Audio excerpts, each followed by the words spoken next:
is From Maine and Vegan. I'm Lydia. And I'm Chris, and today we're here at DC VegFest. We're here with Paul Shapiro, Senior Director of Farm Animal Protection from the Humane Society US. Hey Lydia, hey Chris, how are you guys doing? Good, how are you? I'm rocking. It's not raining, so that's a good thing.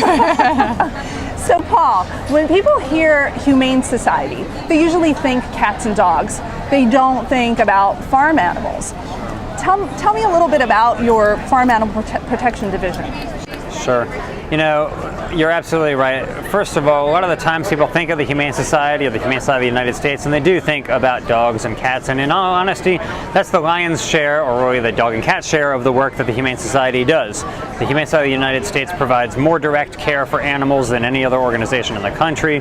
We have a vast network of animal sanctuaries, wildlife rehab centers, rescue centers, and more, but we're concerned about the treatment of all animals, including farm animals, and unfortunately, farm animals suffer in greater numbers than any other category of animal. In fact, really all of the other categories of animals in the United States who humans use combined.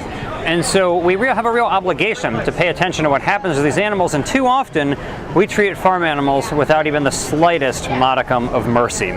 Too often we confine them in factory farms, we lock them up in cages where they can barely move an inch their whole lives, we selectively breed them to grow at astronomical rates that cause them all types of different forms of suffering, and it's just cruel and inhumane. It's a bad system for how we treat animals. We would never permit our dogs and cats to be treated in the ways that we so routinely abuse farm animals, and so the HSUS is waging a campaign to try to advance the interests of these animals, to gain them more protection than what they currently have now. We couldn't agree more. And we're really interested to know what type of big campaigns you have going on now. Sure. Well, most of our campaigns relate to the extreme confinement of farm animals. For example, locking them up in tiny cages where they can hardly move for their whole lives. So we have passed laws, for example, now in 8 states banning the use of what are known as gestation crates. These are small 2-foot wide cages, barely larger than a pig's own body, in which we confine pigs for months and pretty much, for the most part, years on end. They're not even able to turn around for almost their entire lives. And 10 years ago, this practice was legal in all 50 states. Now we've been able to pass bans on it in 8 states. They're phasing out the practice in some of them they've already taken effect, and we're continuing to move across the country to get rid of this extraordinarily inhumane practice. All right. Well, if people are interested in getting involved, helping out, contributing, where should they go? Is there a website they should go to? Someone to email? Yeah. So first and foremost, they can visit our website, humanesociety.org. If they're interested in checking out our extensive network of vegan recipes, go to humanesociety.org/recipes. Or if they want to get our free HSUS Guide to Meat-Free Meals, it's not just recipes, but tips and interviews and more, they can go to humanesociety.org/meat-free. But they can also just email me. If you want to get in touch, just email me at pshapiro, that's P-S-H-A-P-I-R-O, at humanesociety.org. For too long, farm animals have remained hidden behind the security fences of factory farms.